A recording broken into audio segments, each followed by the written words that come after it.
بسم الله الرحمن الرحيم. الحمد لله رب العالمين، ونصلي ونسلم على نبيه الكريم محمد وآله وصحبه أجمعين. السلام عليكم ورحمة الله وبركاته. وحجرة في آونة الأخيرة ويدا تنضمبه وحدد بدن وحتى دلن يراه يدد واوين يدد فربدن والصوماليه أي كهدلان قائد وحلقة وقف بأرك تجارة قائد كيركو شاو لكن إنه قائد كأنه تلمام إنه ربنا وحويه قائد مواصفات جارله وقائد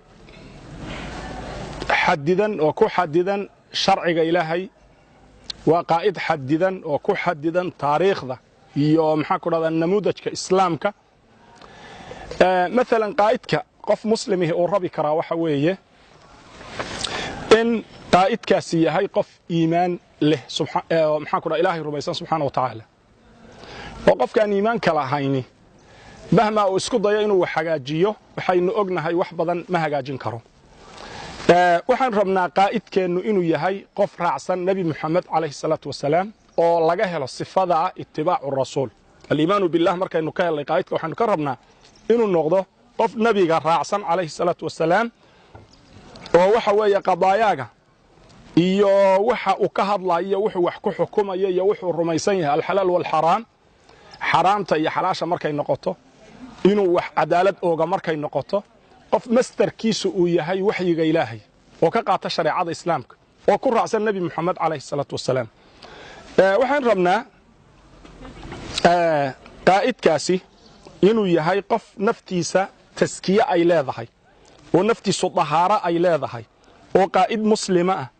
oo doonayo ku dadaalaya istiqaama qof tawaaducaya qof amaana leh qof ihsaan leh qof sidqiga yaqaana oo ilaahay u tilmaamay ittaqullaha wa kunu ma'a saadiqiin sidqi leh oo runta sheegi kara qof sabir leh oo haday dhibaato soo gaadho sabri kara oo sidoo quraanku u tilmaamay sabriga fasbir kama sabara ulul azmi min ar-rusul ba nabi maxamed lagu yiri calayhi salaatu wasalaam qof tawaaduci kara oo aan dadka iskala weynayn oo kibirsanayn oo nabiga calayhi salaatu wasalaam habar baa intay gacanta qabsato bay meeshay rabeen la istaagi jirtay waxay ka fushan jirtay danta ay rabto isaga oo gacanta hadayna sii dayn isagu aan gacanteeda sii daynayn oo aan ka dhaqaaqayn hadayna iyadu ka dhaqaaqin waxaan rabnaa tawaadu waxaan rabnaa raxma iyo naxariis qof ummadda uu u talinayo shafaqa ay u hayso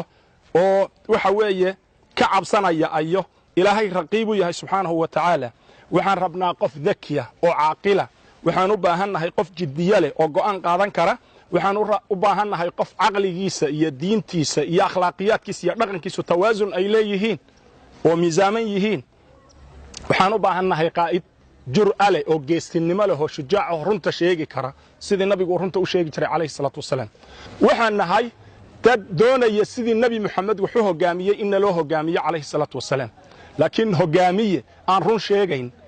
kulla inuu najaxa lagama yaabo marba maalin walba si cusub uu dadka mahlaka u gelinaya marba dhinac cusub uu ka soo wareega laakiin qaa'idka naajixa waxa weeye ku nabigu tilmaamay oo ah inna raa'ida ninka hogaankihi la yakdhibu ahlahu dadkiisa been uma sheega buu nabigu calayhi salaatu wasalaam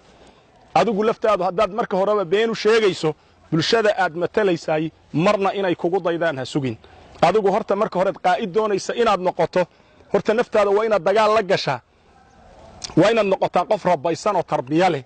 waa inaad noqotaa qof akhlaaq leh waa inaad noqotaa qof qiyam leh waa inaad noqotaa qof ahdaaf iyo mabaadi' loogu soo hagaaga leh waa inaad noqotaa qof gaayadiisu tahay irdaa'u rabbil caalamiin subhanahu wa ta'ala taasaad bulsho ku badbaadin kartaa oo aad in qaadin kartaa marka qaa'idka mashhuudka ah ee aan doonaynay waa qaa'id waxdada ummadda ka shaqeeya waa qaa'id ka shaqeeya cadaaladda ummadda waa qaa'id aan eexda aqoonin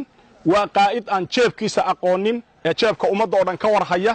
waa qaa'id baahida ummadda ka jawaaba ee aan baahidiisa kaliya ka jawaabin laakiin qiyaadada maanta caalamka islaami ka talisa waxa taqaanaa iyaga iyo dalka midooda hadduu qaa'idku xanuunsan yahay dalku uu xanuunsan yahay baa lagu leeyahay hadduu qaa'idku lacag laayahay dalka lacag laa baa lagu leeyahay wadankii waa isaguna waa wadankii ummaduna waxba lama wadaagtee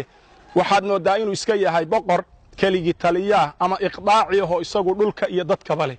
intaas ayaan kelmadayda ku gabagabaynaya. Assalaamu calaykum wa rahmatullaahi wa barakaatuh.